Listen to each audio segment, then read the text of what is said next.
If you feel stuck, analysis paralysis वाले loop के अंदर स्टक हो, तुम्हें समझ नहीं आता लाइफ के अंदर क्या करूं, just learn from Forrest Gump. ये अपनी लाइफ के अंदर किस तरह एक्ट करता है, किस तरह ये बहुत ज्यादा ओवरथिंकिंग नहीं करता, किस तरह एनालिसिस पैरालिसिस वाले लूप के अंदर नहीं फंसता है, किस तरह सिचुएशन को समझता है एंड मेनली चीज जो मैटर करती है उसके ऊपर काम करता है। सबसे मेनली चीज, तुम्हें अपने आप को बुरी तरह हर चीज समझाने की जरूरत नहीं है कि तुम इसको इस तरह करोगे, तुम इस तरह करोगे। मैं ये नहीं बोला कि बुलशिट चीजें करने लग जाओ, but what I am saying is that जो काम तुम्हें करना चाहिए, work that needs to be done, वो तुम्हें करना चाहिए। तुम्हें प्रोक्रास्टिनेट नहीं करना चाहिए, तुम्हें रुकना नहीं चाहिए, तुम्हें ओवरथिंकिंग नहीं करनी चाहिए। क्योंकि अगर तुम एक बार उस लूप के अंदर घुस गए, ओवरथिंकिंग वाली एनालिसिस पैरालिसिस वाले लूप के अंदर घुस गए, तो तुम स्टक कर लोगे अपने आप को एंड तुम्हारी सारी एनर्जी ड्रेन हो जाएगी सिर्फ सोचने में। एंड जो बाद में एनर्जी बचेगी वो थोड़ी बहुत, तुम उसको काम करने में जोर आएगा, तुम उस काम को कर ही नहीं पाओगे। तुम सोचोगे यार मैं बाद में कर लूंगा ये चीज, एंड तुम इसीलिए एनालिसिस पैरालिसिस वाले लूप के अंदर स्टक रहते हो एंड एक्शन नहीं ले पाते, एक्ट नहीं कर पाते एंड अपना बहुत टाइम वेस्ट कर देते हो। सबसे मेरी चीज समझो,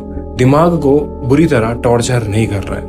हर चीज कॉम्प्लिकेटेड बनाना बंद कर दो एंड जो काम तुम्हें करना चाहिए वो काम तुम्हें करना है। लाइक अगर एक इंसान है जो कि बहुत ओवरथिंकिंग करता है, एनालिसिस पैरालिसिस वालों के अंदर स्टक रहता है एंड जो मूवी के अंदर कैरेक्टर है फॉरेस्ट गंप को हम उस इंसान से रिप्लेस कर देते हैं, तो वो इंसान कभी ग्रो नहीं कर पाएगा। वो स्टक रहेगा, वो सोचेगा मेरा बाप क्यों नहीं है, वो सोचेगा मैं ऐसा क्यों, मैं चले क्यों नहीं सकता, मेरी दिक्कत क्यों है, मैं ग्रो क्यों नहीं कर पाता, मैं और लोगों जैसे स्मार्ट क्यों नहीं हूँ। वो अपने आप को बहुत डिमोटिवेट कर लेता, या फिर अपने आप को एनालिसिस पैरालिसिस वालों के अंदर डाल के अपने आप के ऊपर इतने डाउट करता एंड नेगेटिव डाउट करता जहाँ वो कभी ग्रो ही नहीं कर पाता।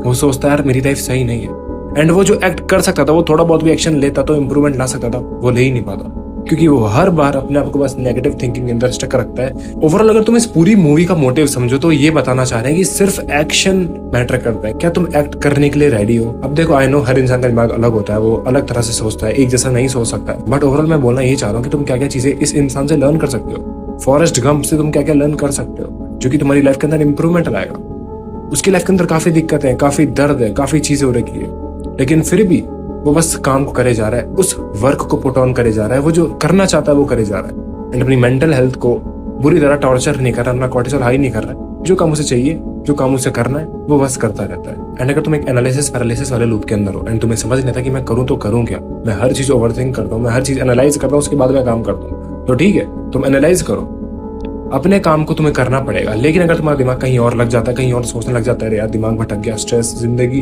फ्यूचर करूंगा तो क्या करूंगा, पास्ट है, रिग्रेट्स, एक कॉपी पेन लो, जो भी तुम्हें रिग्रेट्स आ रहे हो उन्हें क्लियर कर दो। जो भी तुम करना चाहते हो, वो गोल जो भी तुम्हारा है उसे बिल्ड करना स्टार्ट कर दो। सारी गलतियां लिख दो कि क्या रिग्रेट है, अब हो चुका, मैं पास्ट को चेंज नहीं कर सकता।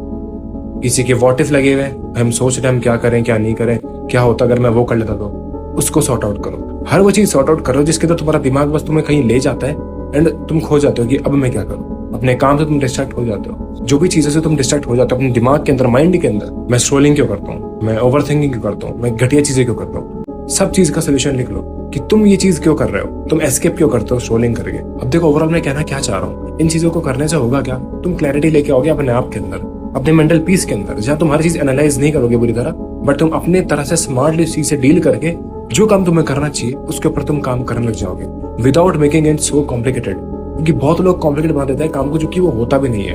तो यहाँ बहुत ज्यादा एनालिसिस पैरालिसिस के वाले लूप के अंदर हो, बहुत से यहाँ सोचते हो, यहाँ ही परेशान हो लेते हो एंड जो दिक्कत रियल लाइफ में एक्चुअल में नहीं है उसको भी यहाँ बना लेते हो, जो कि सामने एक्चुअल में तुम्हारी दिक्कत है वो बहुत बड़ी लगती है। तो तुम्हें ये चीजें नहीं करनी है, मैटर ये करता है कि तुम काम करते हो एंड तुम किस तरह अपने ओवरथिंकिंग एंड एनालिसिस पैरालिसिस वाले लूप से बाहर निकलते हो एंड उसे डील करके वो काम करते हो जो कि तुम्हें करना चाहिए।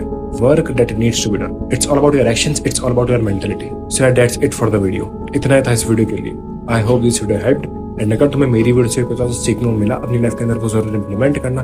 एंड अगर तुम्हें मेरा कंटेंट अच्छा लगा तो मेरे और वीडियो चेकआउट कर सकते हो। I will be seeing you in the next video. तब तक के लिए स्टे हार्ड, पीस आउट।